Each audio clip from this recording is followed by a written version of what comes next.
En el nombre del Padre, y del Hijo, y del Espíritu Santo. Amén. Por favor, siéntense. Nuestra primera reflexión fue sobre la samaritana, el encuentro que ella tuvo con el amor verdadero. Descubrir el amor es dejarse descubrir por el amor.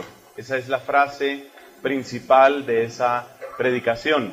Pero luego vamos a tomar otro personaje que es especialmente querido para nosotros los dominicos. Te estoy hablando de San Pablo, por supuesto. Esta vez se trata de un hombre encontrarse con el amor verdadero. Uno asocia a la mujer con ese aspecto más emocional, más afectivo. La mujer es mucho más sensible, usualmente, al misterio, a la riqueza, al poder del amor. Entonces es bueno tener también una referencia masculina. ¿Qué significó para Pablo encontrarse con el amor verdadero? Y aquí creo que nos puede orientar empezar por ver esa expresión, verla más de cerca, amor verdadero. Ahí estamos uniendo el amor y la verdad. El amor tiene que ver con los afectos, tiene que ver con la voluntad, la verdad tiene que ver con el conocimiento, tiene que ver con la inteligencia. Y tienen que saber juntarse esas dos, tienen que saber encontrarse el amor y la verdad. Tiene que ser posible no solo el amor verdadero, sino la verdad amorosa. Y ese va a ser nuestro polo de reflexión en esta predicación. El amor verdadero es una verdad llena de amor, o el amor verdadero es verdad amorosa. Indudablemente suena mucho más familiar a nosotros, como que es mucho más común decir amor verdadero. En cambio, verdad amorosa no pega tanto, porque estamos acostumbrados a que la verdad es dura, la verdad es amarga, la verdad es la que nos hace aterrizar, bajar de las nubes. La persona enamorada, en amor, la persona enamorada está en las nubes, pero llega a la cruda realidad y ¡pum!, al suelo. La verdad aterriza a las personas. Estamos acostumbrados a pensar en la verdad como algo duro, como algo que contradice muchas veces nuestros anhelos, nuestros sueños, nuestros deseos. Sí, muy bonito todo lo que usted quisiera, pero la verdad es esta y esta, y esto significa que hablar de una verdad amorosa, eso suena como una verdad con anestesia, o una verdad como esas pastillas amargas que les ponen una capita de azúcar para que uno se las pueda pasar. Uno se pasa la pastilla, pero es una verdad endulzada. De pronto la expresión verdad amorosa suena a verdad endulzada. Y una verdad endulzada, de pronto tememos que va a ser menos verdad. Porque, repito, estamos bastante acostumbrados a que la verdad es lo que nos aterriza. La verdad suele ser dura, la verdad suele ser amarga. La verdad de las cosas es que usted es esto y esto otro. Ay, caramba, yo no sabía. Entonces la verdad es un golpe, es un golpe. Una amiga mía ya fallecida decía, es un mazazo en la nuca. Toca descubrir, esta es la verdad, lo que usted no sabía. Sí sabe lo que tengo que contarle, ¿no? Triste contárselo, pero imagínese que usted conocía, ¿se acuerda a su amigo? Sí. Bueno, pues la verdad es que, y ahí viene una mala noticia. Entonces, nosotros estamos acostumbrados a que la verdad es una mala noticia, pero lo que tenemos que aprender en el caso de San Pablo es que la verdad más profunda es una buena noticia. Eso fue lo que él descubrió y es lo que necesitamos descubrir nosotros. Y esa verdad más profunda, que es una gran noticia, esa verdad que es una buena noticia, esa verdad es una verdad cargada de amor. Es una verdad que irradia amor. Es una verdad que colma de amor a quien se acerca a ella. Ese es el mensaje principal en este caso.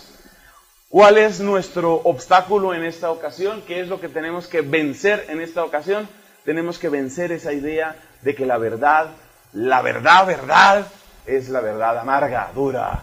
Lo que usted finalmente es, mire, le voy a decir, la verdad, cuando a uno le empiezan a decir la verdad, ya uno dice, ahí viene. Y luego, mazazo en la nuca, ¡pum! ¡Ay! Yo sí me lo temía. ¿Se acuerda el noviecito ese que usted tuvo, señorita? Bueno, pues la verdad, y bien, ¡pah! ¡Ay! El golpazo. La verdad duele, la verdad es amarga, la verdad es dura. Entonces, ¿qué pasa? Como tenemos todas esas ideas de la verdad, entonces uno trata de no vivir en la verdad, sino de vivir en la fantasía, cuando no vivir en la mentira. Y resulta que vivir en la fantasía es rechazar la realidad, lo cual trae muy graves problemas.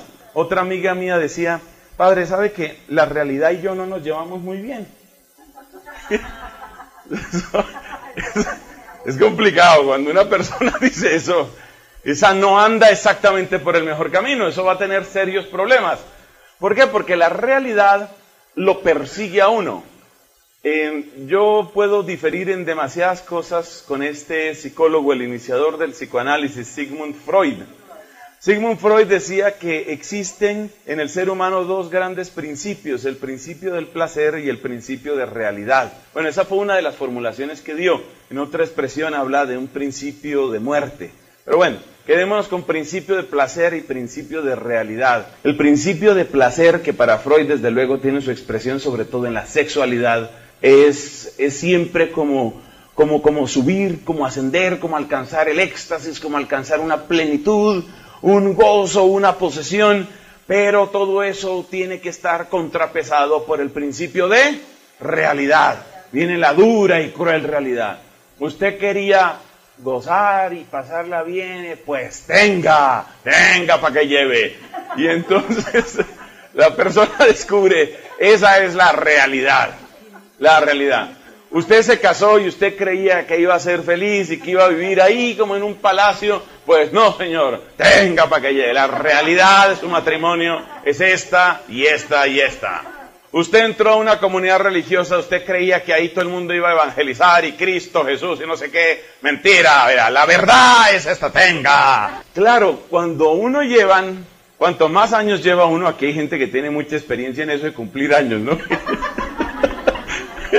Cuantos más años tiene uno en la vida, pues más mazazos, ¿no? ¿Qué pasa? Que al cabo del tiempo uno va adquiriendo esos pequeños adminículos llamados arrugas. Entonces, por ejemplo, me encontré con otra señora, es que yo tengo varias señoras amigas, obviamente. Y entonces dice la señora, mire, ve esta arruga aquí, mire, esto fue en el trabajo que tuve, no sé dónde. Esta arruga aquí me la sacó mi hijo, esta fue la arruga de mi nieto. Uno va cargando en la cara toda la historia de los mazazos, ¿no? La historia de los mazazos, los golpazos que se ha llevado, los diversos golpazos que se ha llevado. Claro que hay una fórmula que es muy efectiva contra las arrugas, y es que la fórmula es muy sencilla. Cuando una persona es así, un poquito, no mucho, pero un poquito gordita, eso tiembla. La experiencia. Sigamos más bien con nuestro tema. La verdad nos ha dado tantos golpes, la realidad tantos golpes, y uno vive sin que le aprobemos todo su cuento a Sigmund Freud. Uno vive un poco eso, como entre el deseo de felicidad, no digamos solamente placer, el deseo de una felicidad sin límites y la realidad que lo persigue a uno. Y uno le hace el quite, pero al final lo agarra la realidad. Y la realidad es, señor, usted debe tanta plata. Esa es la realidad. Usted tiene que responder por lo que debe. Además, existe ese otro dicho que también es bastante cierto, que es que la vida pasa factura. Entonces, uno va viendo que las consecuencias de los actos previos van apareciendo, no siempre, pero van apareciendo más adelante. De manera que si uno hace algo malo, con mucha frecuencia uno mismo experimenta las consecuencias de eso que hizo. Eso es lo que llaman la vida pasa factura. Le van llegando a uno las consecuencias. Si uno hace algo malo, casi siempre recibe después algo malo. No es automático, pero sí sucede. En cambio, si uno hace algo bueno, a veces entonces también le llega algo malo. ¿Ve?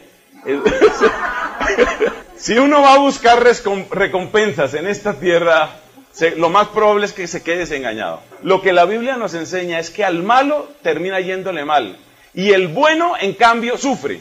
Pero al final tiene su recompensa. Sí, nosotros no pensemos, la Biblia en su conjunto, no avala la idea de que al bueno le va a ir bien en esta vida. La Biblia no avala esa idea. Porque si no, nadie podría explicar todos los sufrimientos y pobrezas y carencias de la Virgen María, ni todas las persecuciones de los santos y los mártires, ese tipo de cosas no podrían explicarse desde un punto de vista bíblico.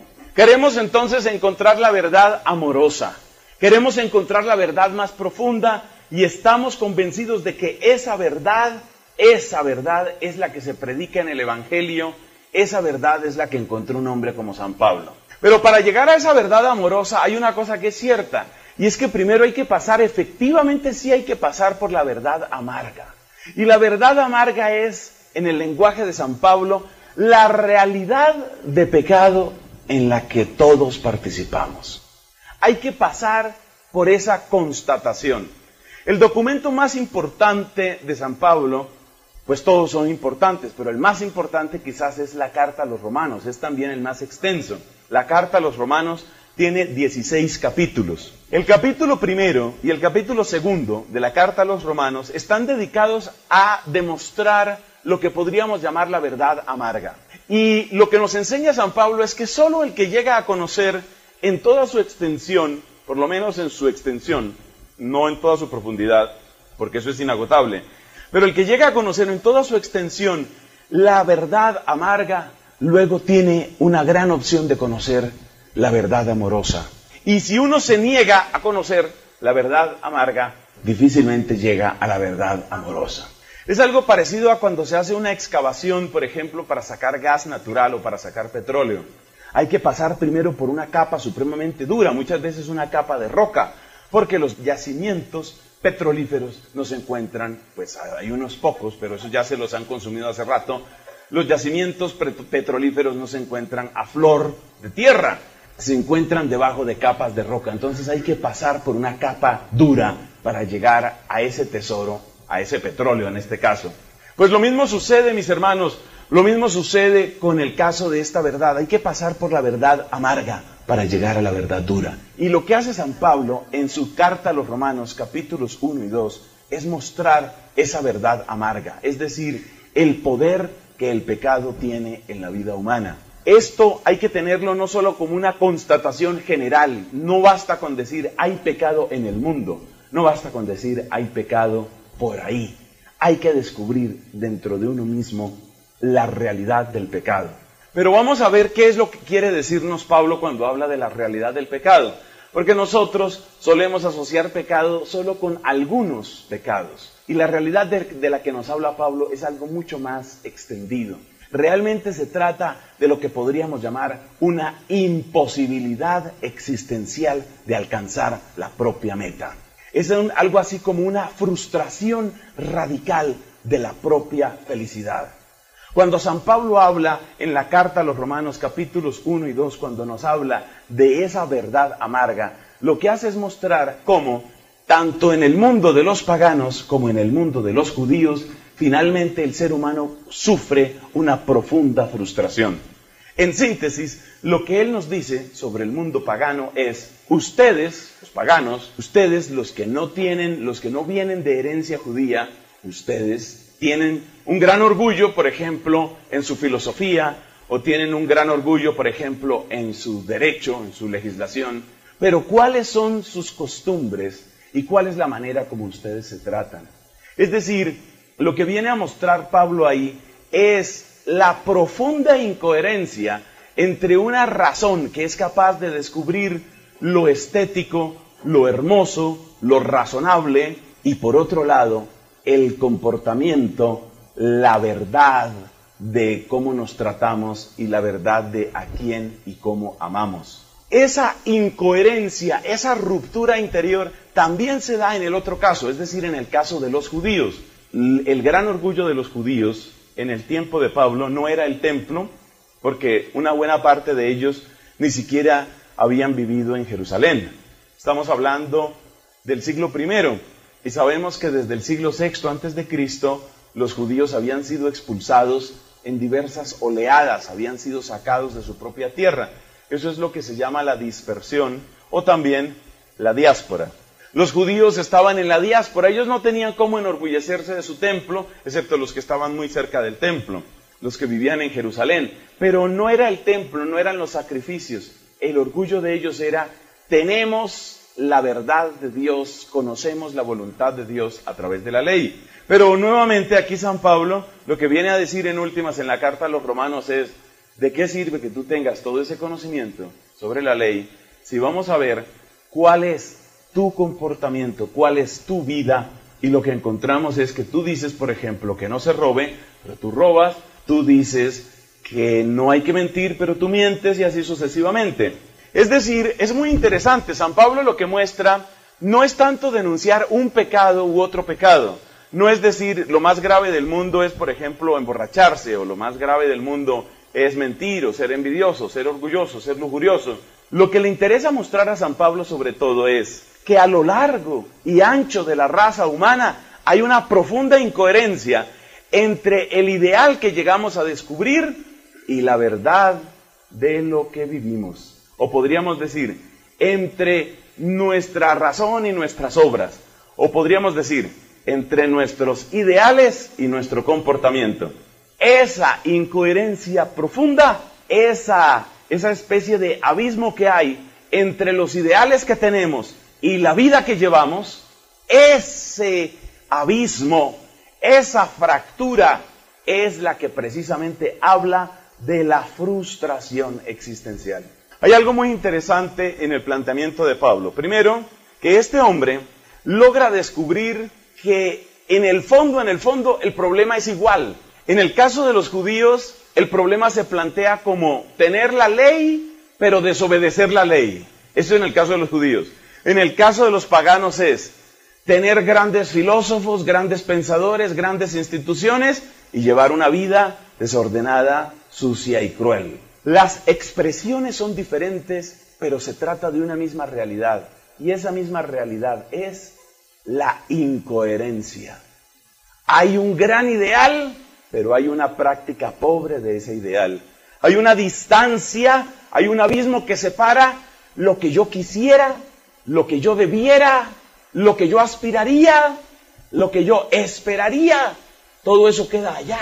Mientras que lo que yo vivo, lo que yo practico, lo que forma mi vida, lo que estructura mi propia vida, se queda demasiado acá. Esa separación, ese abismo, esa fractura acontece en la raza humana. Lo que San Pablo viene a decir en la carta a los romanos es, en realidad no importa tanto si eres judío o no eres judío. En realidad no importa tanto si eres o no circuncidado, es decir, si estás o no comprometido a cumplir la ley de Moisés. Ese no es el punto más importante. El punto más importante no es cuál es la raza de la que tú vienes, ese no es el punto más importante. El punto más importante no es la tradición que a ti te antecede. El punto más importante es que esta fractura también está aconteciendo en ti. Entonces San Pablo nos enseña aquí algo muy interesante, que el verdadero examen de conciencia no es quedarse uno mirando, sí, soy un mentiroso, soy un envidioso, soy un lujurioso, No, lo más importante es descubrir, dentro de mí existe algo, una fractura, una división que me rompe, que me daña. Otro punto que hay que destacar aquí es que con esta manera de razonar, sobre todo en su carta a los romanos y en su carta a los gálatas, San Pablo nos enseña otra cosa. Es absolutamente estéril ponerse a buscar culpas en otras personas. Porque nosotros muchas veces somos como Adán y Eva en el paraíso. Eso parecían niños chiquitos. Le dice Dios a Adán, bueno, ¿y qué pasó que me desobedeciste? No, fue ella. Mírala. Eso fue ella. A echarle la culpa a ella. Y va donde ella. ¿Y tú por qué? No, eso fue la serpiente.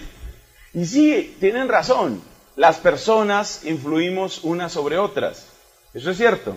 Pero la causa profunda de tu malestar, la causa profunda de tu frustración, no es nada que esté afuera, no es nada que venga de fuera, no es nada distinto de lo que hay en tu corazón. Esto no es tan obvio. Recordemos que Jesucristo enseñó lo mismo de un modo distinto con respecto a los fariseos. ¿Quiénes eran los fariseos? Los fariseos era gente que creía que podía apresurar la venida del reino de Dios a base de la práctica estricta de la ley. Ellos decían, como la desobediencia a la ley fue la que alejó a Dios de nosotros, y por eso somos esclavos, entre otras cosas, esclavos del Imperio Romano, si ahora nosotros cumplimos nuestra parte de la alianza, si ahora nosotros verdaderamente obedecemos a Dios obedeciendo las leyes de Dios, entonces tiene que Dios restaurarnos. Esa era la lógica de los fariseos. Y esto es bueno saberlo porque esa fue la lógica en la que vivió San Pablo la mayor parte de su vida. Hasta el día en que Cristo salió a su encuentro. Hasta el día en que Cristo salió a su encuentro cuando Pablo iba camino de Damasco.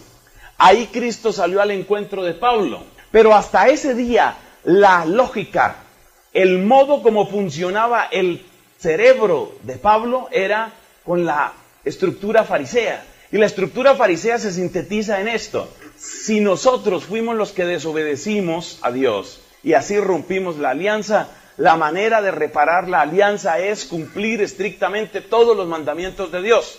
Pero como la desobediencia fue desobediencia de todo el pueblo, la obediencia tendrá que ser obediencia de todo el pueblo. Y por consiguiente, no es solamente que cada uno se preocupe de ser fiel a Dios, sino que cada uno tiene que obligar a todos los demás a que cumplan la ley, porque somos un solo pueblo, y por uno que desobedezca ya el pueblo es desobediente. Por eso los fariseos sentían que tenían autoridad para regañar a los demás, para humillar a los demás, para despreciar a los demás, porque ellos sentían, es la desobediencia de los demás la que nos envenena a nosotros, la que aplaza la llegada del reino de Dios, la que nos mantiene en una condición de servidumbre. Esa era la lógica de Pablo. Fíjate que esa lógica no es tan extraña, no es absurda, realmente tiene sentido. El planteamiento fariseo es, si nosotros lo rompimos, nosotros lo reparamos. Y esa es la lógica con la que uno obra en la vida cotidiana. Usted lo rompió, usted lo paga. Así obramos los seres humanos. Pero ¿cuál es el problema? Que la ruptura de la que aquí estamos hablando, nosotros tenemos poder para causarla, tenemos poder para sufrirla, pero no tenemos poder para sanarla. Y si uno descubre esa frase, uno empieza a entender a San Pablo. Uno tiene la capacidad para romper, pero no tiene la capacidad para restaurar. Ahí está la antropología de San Pablo, o por lo menos una clave muy importante. Es lo mismo que sucede, por ejemplo, con una pieza de arte, es lo mismo que sucede, digamos, una porcelana. Cualquiera puede romper una porcelana, pero muy pocos pueden hacer una buena porcelana. Y la porcelana restaurada, difícil que se note, difícil que no se note que fue restaurada. O sea que, ¿cuál era el gran pecado de los fariseos? El gran pecado era una forma de soberbia, era considerar al ser humano más potente, más poderoso de lo que es. El gran pecado de los fariseos era creer que porque nosotros somos capaces de romper, entonces somos capaces de arreglar, y eso no es cierto. A nosotros nos pasa lo mismo que todas esas historias de los gaticos que se suben a los árboles. El gatico sabe subirse, pero luego no sabe bajarse. Así nos pasa a nosotros, y lo mismo sucede con las porcelanas. Somos muy buenos para romper porcelanas. Yo, por ejemplo, tengo un talento único. No me inviten a su casa, por favor. Un talento único. No es sino una pasadita así que aquí en la manga. ¡Sax! Y vuela, triple salto mortal. ¡Pum! Ahí quedó. Ahí quedó en pedacitos. Yo por eso recibo muy pocas invitaciones. Entonces, la capacidad de romper no equivale a la capacidad de recuperar. Y si uno cree que uno tiene tanto poder para restaurar como tiene poder para romper, uno está pecando de soberbia. Eso es creer que el ser humano puede demasiado. Ese era el problema de los fariseos, y así vivió Pablo. Pablo se daba cuenta de la incoherencia entre la ley y la desobediencia a la ley, entre el ideal de la ley y la práctica de la ley, entre lo que dice la ley y lo que estamos haciendo realmente. Pablo se dio cuenta de todo eso.